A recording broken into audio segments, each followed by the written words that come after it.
శివలింగం కల అర్థం. కలలో శివలింగం అంటే విజయం, శుభ సమయం ప్రారంభం మరియు గొప్ప దీర్ఘకాల సమస్యలపై విజయం.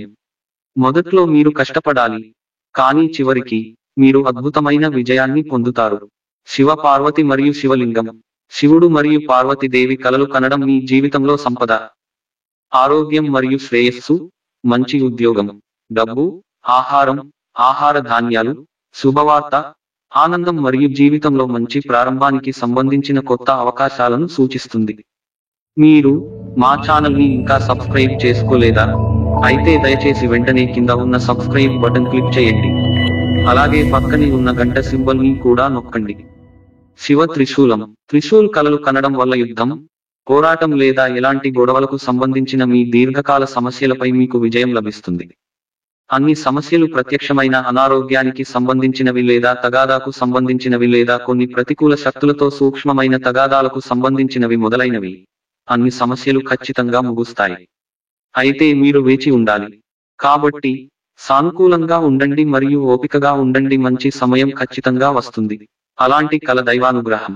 కలలో శివుడు నాట్యం చేస్తున్నాడు. కలలో డ్యాన్స్ చేస్తున్న శివుడు మీ సమస్యలకు పరిష్కారం మరియు జీవితంలో విజయాన్ని పొందుతారని సూచిస్తుంది. అయితే దీని కోసం మీరు ఇబ్బందులను ఎదుర్కోవలసి ఉంటుంది మరియు చివరికి మీరు మీ లక్ష్యాన్ని మరియు విజయాన్ని సాధిస్తారు. శివలింగం మరియు శివాలయం. కలలు కంటున్న శివుని ఆలయం మీ బిడ్డగా మీకు పుత్రుని అనుగ్రహాన్ని సూచిస్తుంది. కలలో శివుని ఆలయాన్ని చూడటం కూడా దీర్ఘకాలిక వ్యాధి నుండి త్వరగా కోలుకోవడాన్ని సూచిస్తుంది. శివాలయం ఇనుప గుడిలా రూపాంతరం చెందుతుందని కల వస్తే మీరు తలనొప్పి లేదా మైగ్రేన్ వంటి నయం చేయలేని వ్యాధి నుండి త్వరగా కోలుకుంటారని సూచిస్తుంది. కలలో చంద్రుడు. చంద్రుని కలలు కనడం మీకు చాలా ప్రత్యామ్నాయాలు ఉన్నాయని సూచిస్తుంది. అయితే మీరు వాటిలో ఉత్తమమైన ప్రత్యామ్నాయాన్ని ఎంచుకోవాలి. ఈ నిర్ణయం మీ అధ్యయనం, పరీక్ష, పోటీ లేదా ప్రమోషన్కు సంబంధించినది కావచ్చు. కలలో మూడవ కన్ను. కలలు కన్న కళ్ళు లేదా మూడవ కన్ను మీ జీవితంలో గొప్ప మార్పుకు సంబంధించిన సమాచారాన్ని మరియు హెచ్చరికను అందిస్తుంది. మూడవ కన్ను మిమ్మల్ని జీవితాన్ని మార్చే పరిస్థితిని హెచ్చరిస్తుంది. మీరు శివలింగంపై అతికించిన మూడవ కన్ను గురించి కలలుగన్నట్లయితే అది మీ జీవితంలో ఆధ్యాత్మిక జ్ఞానోదయం అని అర్థం. మీరు రాబోయే భవిష్యత్తులో దేవుని జ్ఞానాన్ని లేదా బ్రహ్మ జ్ఞానాన్ని అందుకుంటారు. కలలో గంగ. కలలో శివుని తల నుండి గంగ ప్రవహించడం మీ ఆత్మ యొక్క శుద్ధిని సూచిస్తుంది. సమీప భవిష్యత్తులో మీరు ఆధ్యాత్మిక జ్ఞానాన్ని పొందుతారని ఇది నిర్ధారిస్తుంది.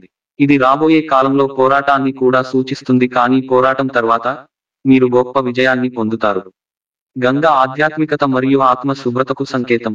ఆత్మ శుద్ధి అనేది గొప్ప ఆధ్యాత్మిక పోరాటం తర్వాత మాత్రమే సాధ్యమవుతుంది, కానీ విజయం నిర్ధారించబడింది. ఆకాశంలో శివలింగం లేదా శివుని చిత్రం. ఆకాశం స్థానంలో శివుని కలలు కనడం అంటే రాబోయే కాలంలో ప్రేమ, రక్షణ మరియు సురక్షితమైన జీవితాన్ని పొందడం. ఆకాశం తండ్రి, భద్రత మరియు రక్షణకు చిహ్నం. ఆకాశం స్థానంలో శివుని కలలు కనడం వల్ల మీకు తండ్రిగా శివుడి రక్షణ లభిస్తుందని సూచిస్తుంది. మానస సరోవరం శివలింగం. మానసరోవర్ శివలింగం కలలు కనడం చాలా శుభప్రదం. ఇది మంచుతో తయారు చేయబడింది. ఇది శివుని అనుగ్రహాన్ని సూచిస్తుంది. మీ ప్రతి చిన్న నుండి పెద్ద కార్యకలాపం శివుని రక్షణలో ఉంటుంది. దైవిక జీవితాన్ని ఆస్వాదించండి. గంగా తీరంలో శివలింగం. ఇది గొప్ప ఆశీర్వాదాలతో నిండిన గొప్ప కళ. ఇది రాబోయే జీవితంలో గొప్ప పోరాటాన్ని సూచిస్తుంది, కానీ మొత్తం జీవితంలో శివుని యొక్క నిరంతర ఆశీర్వాదం మరియు పోరాటంపై విజయాన్ని నిర్ధారిస్తుంది. శివ తాండవ్ కళ. ఇది శుభ కళ మరియు మీ సమస్యలన్నింటికీ ముగింపును సూచిస్తుంది. ఇది సంపదను కూడా సూచిస్తుంది, అంటే సంపదను పొందే సమయం వచ్చింది, కానీ పోరాటం తర్వాత. శివుని మూడవ కన్ను కలగడం. మూడవ కన్ను కలలు కనడం అనేది మీ జీవితంలో ముఖ్యంగా ఆధ్యాత్మిక జ్ఞానం మరియు ఆధ్యాత్మిక జ్ఞానోదయం దిశలో తీవ్రమైన పరివర్తనకు చిహ్నం. శివ డామరుడు కలలు కంటున్నాడు. శివ డమరుడు కలలు కనడం ఇంట్లో మరియు పని ప్రదేశంలో సానుకూల ప్రకంపనలను సూచిస్తుంది. శివుని తల నుండి గంగ ప్రవహిస్తుంది. గంగాదేవి. అలాగే తల రెండూ కూడా జ్ఞానానికి గుర్తులు. ఇది రాబోయే జీవితంలో జ్ఞానం, ప్రేమ మరియు సంపదను చూపుతుంది. నేను కలలో శివునికి నీరు అందించడం చూశాను. కలలో శివునికి నీరు సమర్పించడం ఒక అందమైన కల మరియు శివుని అనుగ్రహాన్ని చూపుతుంది.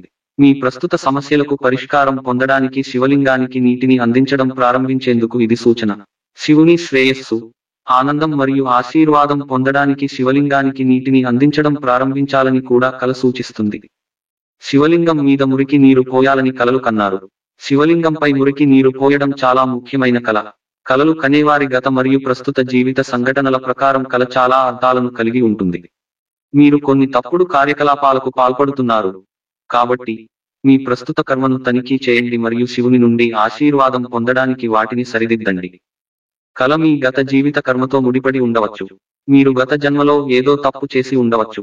కాబట్టి శివాలయానికి వెళ్లి శివలింగానికి నీరు సమర్పించండి. ప్రార్థన చేయండి. మీకు ఆశీస్సులు ఇవ్వమని మరియు మీకు సరైన మార్గాన్ని చూపమని శివుడిని అడగండి. కలలో శివలింగం మరియు శివలింగానికి ఇచ్చిన నీరు నల్లగా మారింది. ఒక కలలో అనేక శివలింగాలు లేదా ఒక శివలింగం కనిపించినట్లయితే మరియు శివలింగానికి ఇచ్చిన నీరు నల్లగా తిరిగితే మీరు త్రిదోషతో బాధపడుతున్నారని అర్థం. మీరు తీవ్రమైన ఒత్తిడి మరియు సమస్యలలో ఉన్నారు. శివాలయాన్ని సందర్శించడం, అక్కడ ప్రార్థనలు చేయడం మరియు శివలింగానికి నీటిని సమర్పించడం దీనికి పరిష్కారం. మీ ప్రస్తుత జీవన శైలి, ఇతరులతో ప్రవర్తనను కూడా తనిఖీ చేయండి. మీ వైపు నుండి ఏదైనా తప్పు ఉంటే మీరే సరిదిద్దుకోండి. అన్ని సమస్యలను తొలగించడానికి మీరు ఎదుర్కొంటున్న అన్ని జీవులతో అన్ని మంచి చేయడం చాలా అవసరం. ఈ సందర్భంలో జాప్ వేగవంతమైన మెరుగుదలని ఇస్తుంది. శివశంకర్ కలలో కనిపిస్తే ఏమవుతుంది? మీరు శివశంకర్ చిత్రం, విగ్రహం లేదా మీ ముందు నిలబడి ఉన్న శివుడిని చూస్తే అన్నీ చాలా పవిత్రమైన కలలు. అలాంటి కలలు మీ కష్టాల ముగింపును సూచిస్తాయి. మీరు అనారోగ్యంతో ఉంటే మీరు నయమవుతారు మరియు మీరు ఇబ్బందుల్లో ఉంటే మీరు ఖచ్చితంగా ఇబ్బందుల నుండి బయటపడతారు. మీరు మీ జీవితంలో సంతోషంగా ఉంటే మరియు మీరు మీ కలలో శివుడిని చూస్తే రాబోయే కాలంలో మీ ఆనందం మరియు శ్రేయస్సు మరింతగా ఉంటుందని అర్థం. మీరు కలలో కూడా నీలకంఠ పక్షిని చూడవచ్చు. నీల్కాంత్ పక్షి కూడా శివుని ప్రతిరూపం. ఇది కూడా చాలా అందమైన మరియు పవిత్రమైన కల. కల ఎందుకు వస్తుంది? మీ ప్రతి కార్యకలాపం మీ గత జీవితానికి సంబంధించినది కాదు లేదా గత జీవితం మీ శక్తి శరీరంలో ఆకాశిక్ రికార్డులు అని కూడా పిలువబడే ఆత్మ రికార్డుల రూపంలో నిల్వ చేయబడుతుంది. ఈ రికార్డులు ఆలోచనలు, కలలు, నాలుక జారడం మొదలైన వివిధ మార్గాల్లో ఎప్పటికప్పుడు ఉపరితలంపైకి వస్తాయి. మీరు మీ ఇష్ట భగవానుని ఆరాధించినట్లయితే లేదా గత జన్మలో కొన్ని ఆధ్యాత్మిక కార్యక్రమాలలో నిమగ్నమై ఉన్నట్లయితే అటువంటి కార్యకలాపాల యొక్క చిత్రాలు శక్తి శరీరంలో నిక్షిప్తమై ఉంటాయి మరియు కలలలో ఎప్పటికప్పుడు బహిర్గతమవుతాయి. ఇష్ట ప్రభువు మీతో అనుసంధానించబడి ఉన్నాడు మరియు మొత్తం ఆత్మ ప్రయాణంలో అన్ని జీవితాలలో ఎల్లప్పుడూ మీకు మద్దతునిస్తుంది.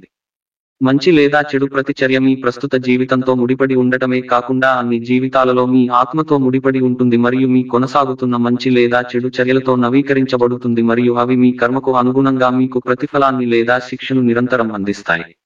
ఈ వీడియో మీకు నచ్చినట్లు అయితే దయచేసి షేర్, కామెంట్, లైక్ మరియు సబ్స్క్రైబ్ చేయండి. అలాగే మీకు వచ్చిన కల కూడా మాతో కింద కామెంట్ రూపంలో తెలియచేయండి.